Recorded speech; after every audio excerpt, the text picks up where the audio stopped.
हाँ, तो मैं अब आपको इसमें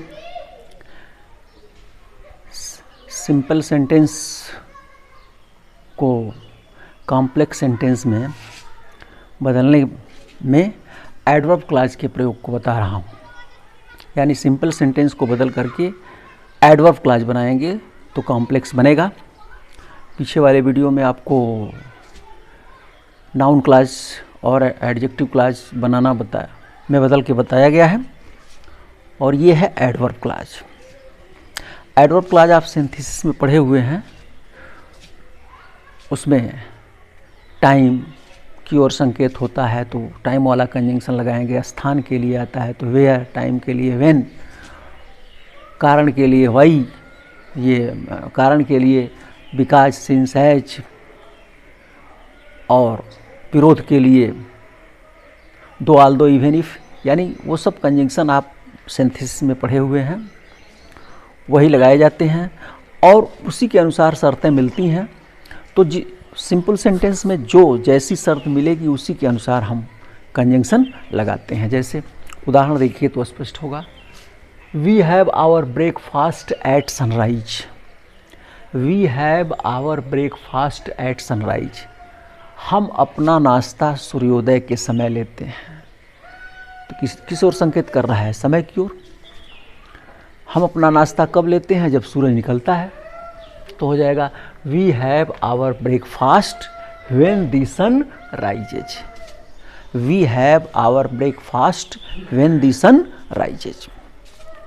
एक दूसरा उदाहरण देखिए। In spite of being rich he is not satisfied. In spite of being rich, धनी होने के बावजूद भी ही इज नॉट सेटिस्फाइड, वह संतुष्ट नहीं है। इन स्पाइट ऑफ विरोध के लिए प्रयोग किया जाता है, विरोधी वाक्य के लिए। तो विरोधी वाक्य के लिए कॉम्प्लेक्स सेंटेंस में एडवर्ब क्लॉज में क्या लगाते हैं? दो, ऑल्दो और इवन इफ। तो उसी से बन जाएगा इन spite of being rich he is not satisfied. अब एक वाक्य बनाइए और कंजंक्शन लगाइए। बीइंग है, इसका मतलब is am are was were है। तो in spite of being rich he is not satisfied, धनी होने के बावजूद भी वो संतुष्ट नहीं है। यानी धनी भी वही है, वही संतुष्ट भी नहीं है। तो क्या हो जाएगा? Though he is rich, comma he is not satisfied. Although he is rich he is not satisfied. Though he is rich, comma he is not satisfied. यहाँ ऑल्दो भी लगा सकते हैं। Although he is rich he is not satisfied. Even if he is rich he is not satisfied. तो तीनों बना सकते हैं।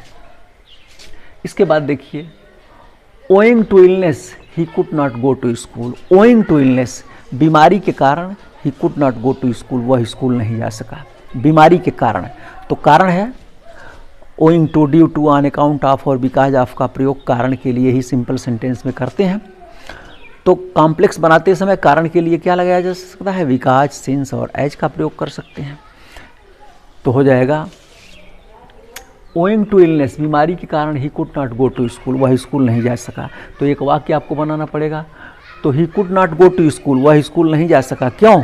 बिकॉज ही वॉज इल, क्योंकि वह बीमार था। He could not go to school because he was ill. As का भी प्रयोग कर सकते हैं। As he was ill, comma he could not go to school. या he could not go to school as he was ill. He could not go to school since he was ill. कारण को उल्टा कर देते हैं तो परिणाम हो जाता है, परिणाम से भी बन जाएगा। He was so ill that he could not go to school. He was so ill, वह इतना बीमार था, that he could not go to school, कि इसका परिणाम क्या निकला कि वह स्कूल नहीं जा पाया। ऐसे भी बना सकते हैं। अगला उदाहरण देखिए। He was too tired to stand.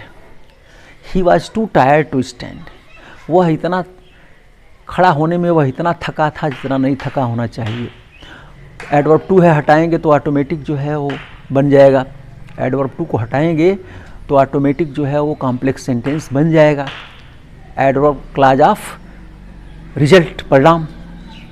तो हो जाएगा he was so tired that he could not stand, वह इतना थका हुआ था कि इसका परिणाम क्या निकल रहा था कि ही कुड नॉट स्टैंड, वह खड़ा नहीं हो सकता था। He was so tired that he could not stand.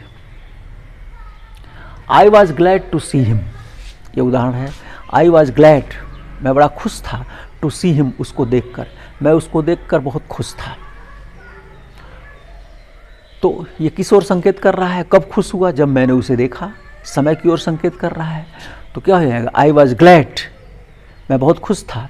When I saw him, जब मैंने उसको देखा। I was glad, I was glad when I saw him, I was glad when I saw him. अगला उदाहरण है, with your permission I shall go. With your permission, आपके आदेश पर आई शैल गो, मैं जाऊंगा। न आदेश दिया है न गया है, कुछ नहीं है, एक विकल्प है कि आपके आदेश पर मैं जाऊंगा। एक तरह से विकल्प क्या होता है? शर्त होता है, यानी शर्त है, शर्त है कि आपके आदेश पर मैं जाऊंगा। तो क्या हो जाएगा? If you permit me I shall गो,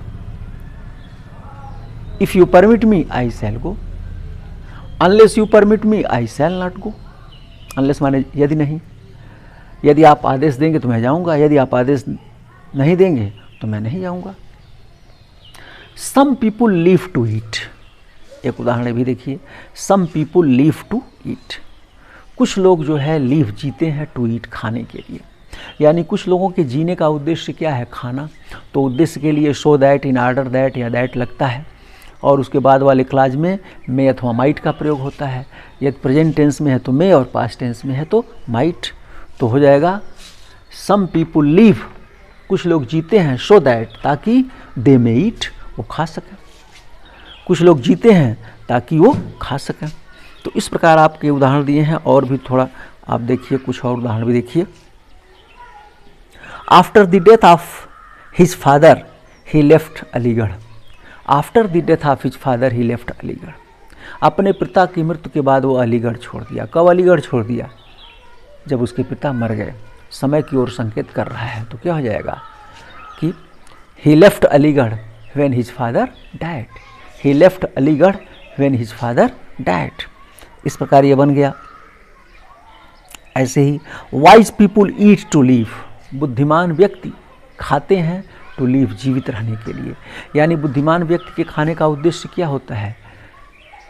जीवित रहना, जीवित रहने के लिए खाते हैं। यहाँ भी उद्देश्य है। तो क्या हो जाएगा? Wise man eat so that they may live. उद्देश्य में कारण भी होता है, तो कारण से भी बना सकते हैं बिकॉज लगा करके। Wise man eat because they want to live. बुद्धिमान व्यक्ति खाते हैं क्योंकि वे जीवित रहना चाहते हैं। ऐसे बना सकते हैं। Late him sleep anywhere, late him sleep anywhere, late him sleep, उसे सोने दो, एनीवेयर, कहीं भी, उसे कहीं भी सोने दो। तो उसे सोने दो स्थान सूचक है। कहाँ? तो जहाँ भी वो चाहता है, जहाँ भी वो पसंद करता है। तो हो जाएगा let him sleep wherever he likes, या let him sleep wherever he wants. सोने दो उसको जहाँ भी वो चाहता है। I dismissed my servant for his dishonesty, I dismissed my servant for his dishonesty. मैंने बर्खास्त कर दिया अपने नौकर को फॉर हिज डिसऑनेस्टी, उसकी डिसऑनेस्टी माने बेईमानी के लिए। तो डिसऑनेस्टी यह नाउन है, तो इसको हम एक वाक्य बनाएंगे और एडजेक्टिव में बदल दें, इसका एडजेक्टिव लगा देंगे। आई डिसमिस्ड माई सर्वेंट, मैंने अपने नौकर को बर्खास्त कर दिया। क्यों? बिकॉज ही वॉज डिसऑनेस्ट, क्योंकि वह बेईमान था। बिकॉज भी लग सकता है, एज भी लग सकता है। I work hard to earn money, I work hard, मैं कठिन परिश्रम करता हूँ। किस लिए? क्या उद्देश्य है? To earn money. तो उद्देश्य के लिए so that, in order that. I work hard so that I may earn money, मैं कठिन परिश्रम करता हूँ ताकि मैं धन कमा सकूँ। ऐसे बन जाएगा। Owing to illness he could not go there, ये तो इस टाइप का तो है। चलिए आगे दूसरा बता रहा हूँ।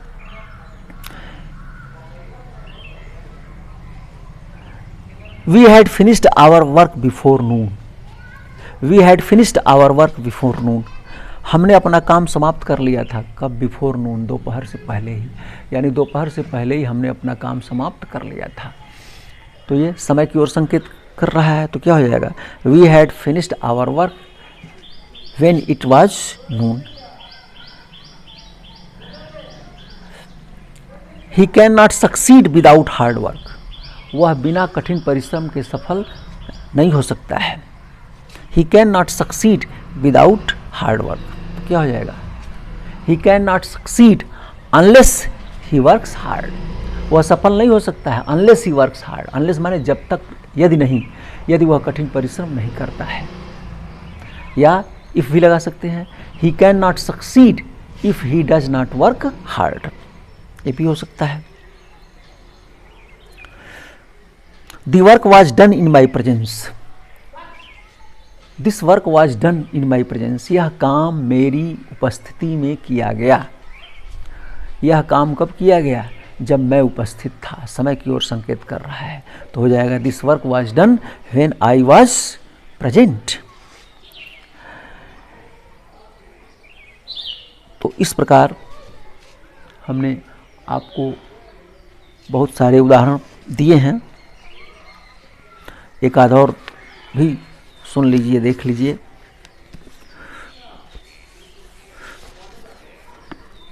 On entering the room, I saw a snake. कमरे में प्रवेश करते ही मैंने एक सांप देखा. मैंने एक सांप कब देखा? जब कमरे में प्रवेश किया. तो क्या हो जाएगा? I saw a snake when I entered the room. या when I entered the room, I saw a snake. He was absent due to illness. बीमारी के कारण वह अनुपस्थित था. तो क्या हो जाएगा? He was absent because he was ill. वह अनुपस्थित था क्यों? Because he was ill. क्योंकि वह बीमार था. बन गया. I did not go out due to rains. बरसात के कारण मैं बाहर नहीं गया.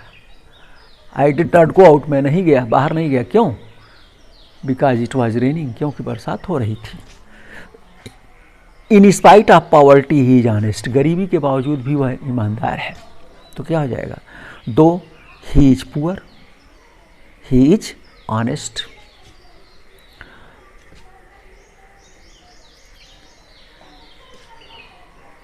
In the absence of the cat, the mice play. बिल्ली की अनुपस्थिति में चूहे खेलते हैं. चूहे कब खेलते हैं? जब बिल्ली अनुपस्थित होती है. The mice play when the cat is absent.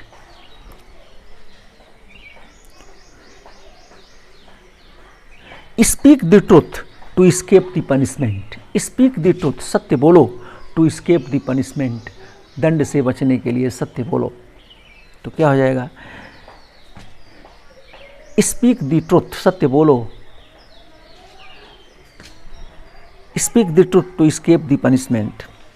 If you speak the truth, शर्त है. न सत्य बोला है, न कोई दंड मिला है. उसके सामने एक शर्त रखा गया है, सत्य बोलो, दंड नहीं मिलेगा. If you speak the truth, you will not get punishment. If you speak the truth, you will not be punished. तो इस प्रकार ये बनेगा. इस प्रकार हमने बहुत सारे उदाहरण दिया आप लोगों को, और मेरा ख्याल है कि अब आप इसे विधिवत समझ गए होंगे. इस प्रकार सिंपल सेंटेंस से कॉम्प्लेक्स सेंटेंस ख़त्म हो गया. अब अगले वीडियो में मैं कॉम्प्लेक्स सेंटेंस से सिंपल सेंटेंस बताऊंगा. बहुत बहुत धन्यवाद.